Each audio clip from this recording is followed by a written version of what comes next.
पावकेश्वर मंदिर कराडमधल्या सैदापूर गावातील 13व्या शतकातील अतिप्राचीन मंदिर म्हणजे पावकेश्वर मंदिर।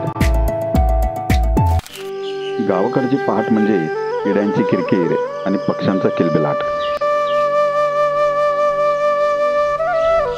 कोल्हापूरातून गाडी कराडच्या दिशेने धावू लागली।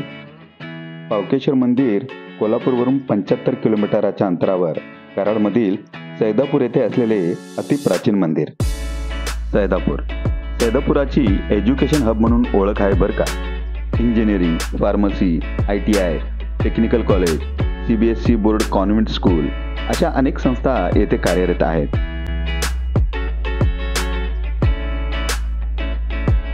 2 तासाने गाडी पावकेश्वर मंदिराजवळ पोहोचली।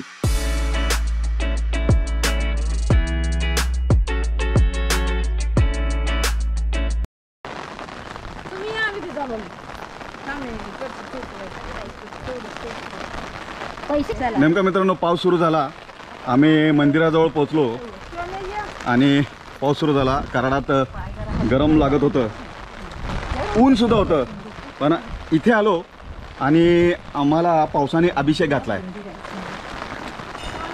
हे मंडळी चालले आहे,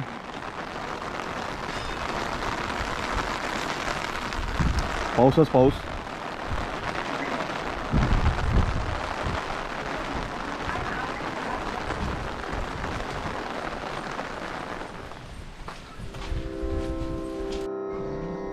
मंदिराला 13व्या शतकापासूनचा इतिहास आहे।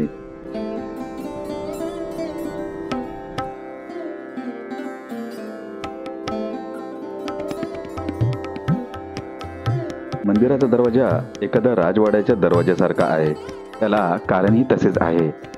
असे सांगितले जाते की नंतरच्या काळात छत्रपती शिवाजी महाराजांनी या मंदिराची देखभाल केली। मंदिर कोयना नदीच्या तीरावर आहे।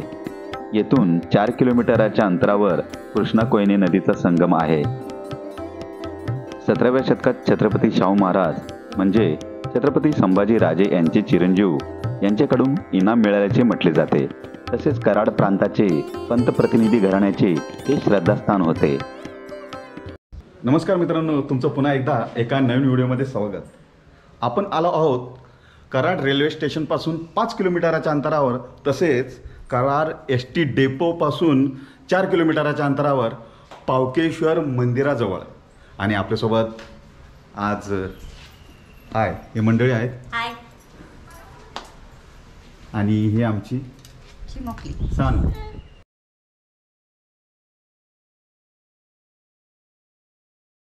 या मंदिराचे बांधकाम साधारण 17व्या शतकात झालेले असून मंदिरावर अनेक दुर्मिळ शिल्पकलेने बांधणी केलेली आहे।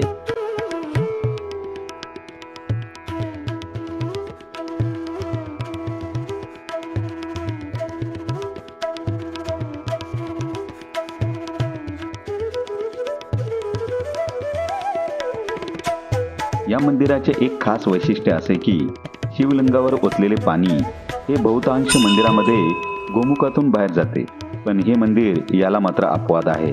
इथे गोमुखाऐवजी मकरमुखातून म्हणजेच मगरीच्या तोंडातून पाणी बाहेर जाते।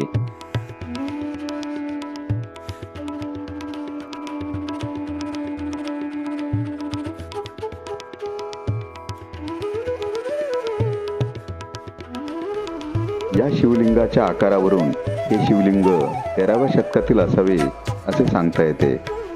मंदिराच्या आतील बाजूची रचना पाहिल्यास पूर्णपणे दगडी जोत्यावर एकावर एक अशा प्रकारे रचून हे मंदिर बांधण्यात आले आहे।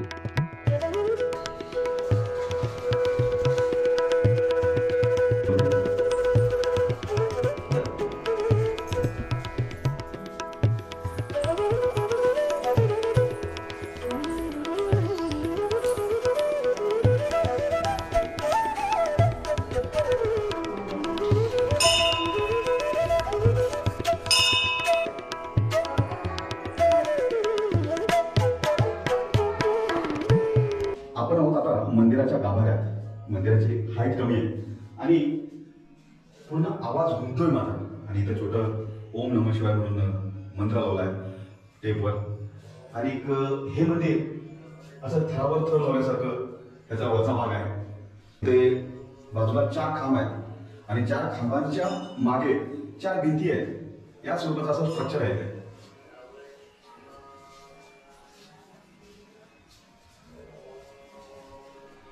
आत येण्यासाठी छोटासा दरवाजा आहे, वाकून यावं लागतं. येस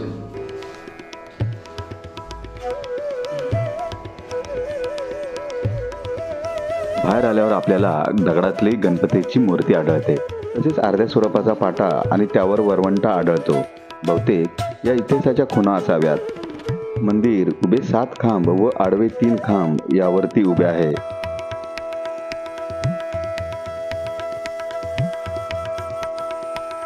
दगडावर दगड रचून मंदिराचा वरचा भाग तयार केलेला दिसतो. अशा प्रकारची रचना मी पहिल्यांदाच पाहत होतो. हे मंदिर त्या काळी चुन्याचा वापर करून बांधले गेले असावे.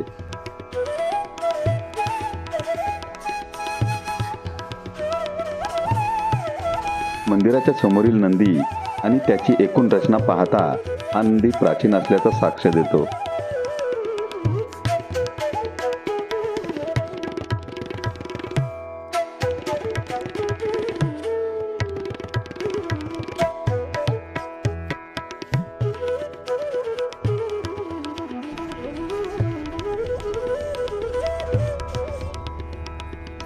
मंदिराच्या आवारात पडलेली ही दुर्मिळ शिल्पे मंदिर प्राचीन असल्याची साक्ष देतात.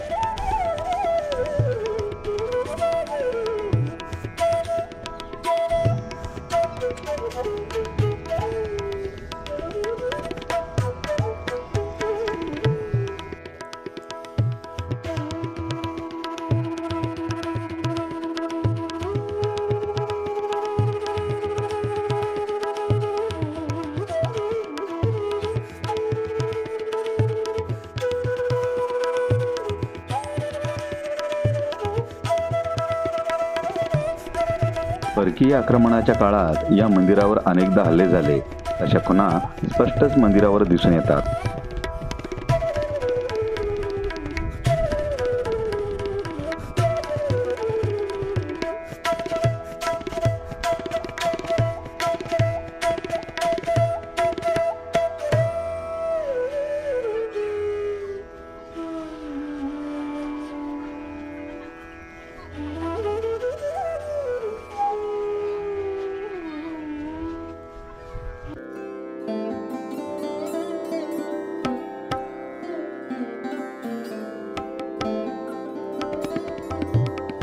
मित्रांनो, मंदिराच्याच डाव्या बाजूला एक ऐतिहासिक वास्तू आहे आणि ती पाहण्यासारखी आहे.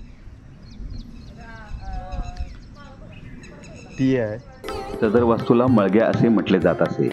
बहुतेक या मळग्यांचा वापर पहारा करण्यासाठी केला जात असावा.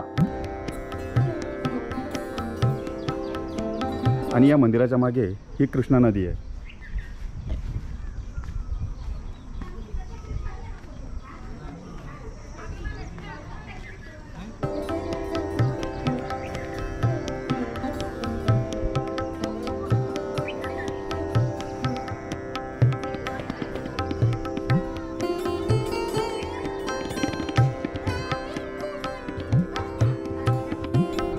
मित्रांनो, जशी ही डाव्या बाजूची वास्तू आहे तशीच उजव्या बाजूला सुद्धा वास्तू आहे, पण या वास्तूची पडझड झालेली आहे.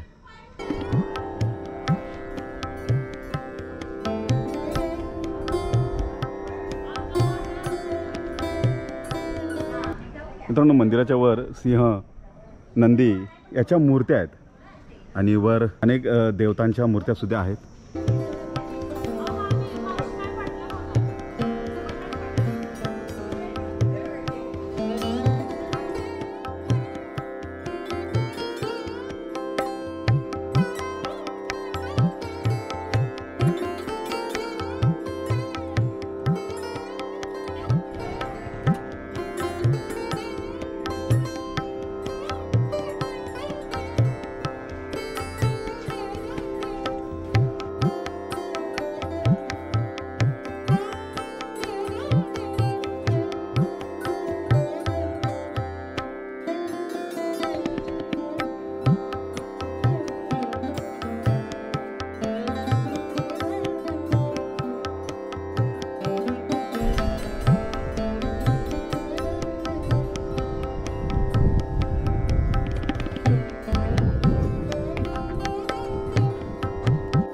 मंदिरास 2 दरवाजे असून एक दरवाजा पूर्वेला आणि दुसरा दरवाजा उत्तरेस आहे.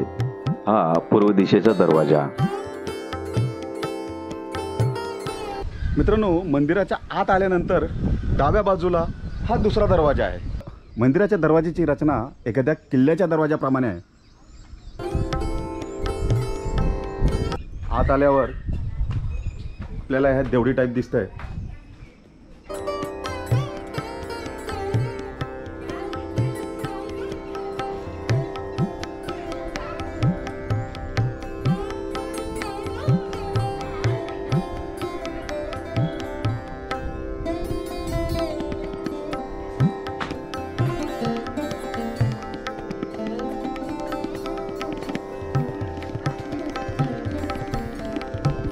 या देवड्या वजा माळग्यांची बरीच पडझड झालेली आहे.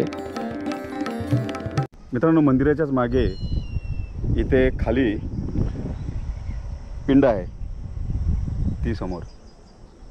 आणि या पिंडीकडे येण्यासाठी रस्ता इथून सरळ उतरून डाव्या बाजूला खाली उतरून या इथपर्यंत येऊ शकतो.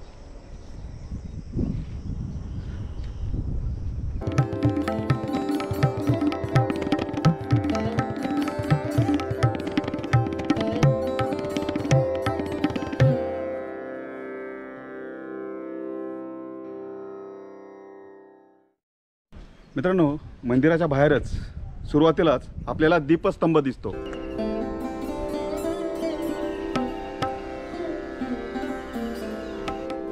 ही दीपमाळ 13व्या शतकातली असावी असा अंदाज आहे.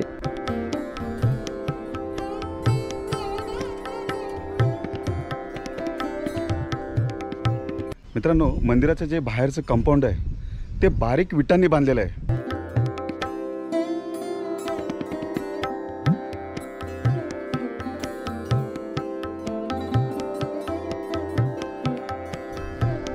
मित्रांनो, आपण आता मंदिराच्या कंपाऊंडवर उभे आहोत.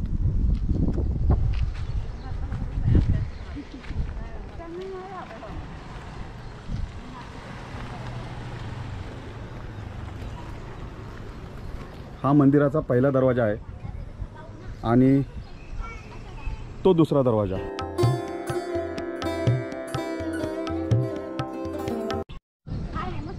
या कंपाऊंडवर सुद्धा जाता येतं आणि तिथे सुद्धा जाता येतं. मित्रांनो, मंदिराच्या डाव्या बाजूला जशी ही वास्तू आहे तशीच उजव्या बाजूला देखील आहे, पण ती संपूर्ण पडलेली आहे. कृष्णा कोयनेच्या परमपवित्र अशा तीरावर वसलेल्या मौजे सैदापूर गावातील श्री पावकेश्वर मंदिराचा जीर्णोद्धार तातडीने होणे गरजेचे असून वेळेत हा जीर्णोद्धार न केल्यास 13व्या शतकातील ही वास्तू कालवश होऊ शकते.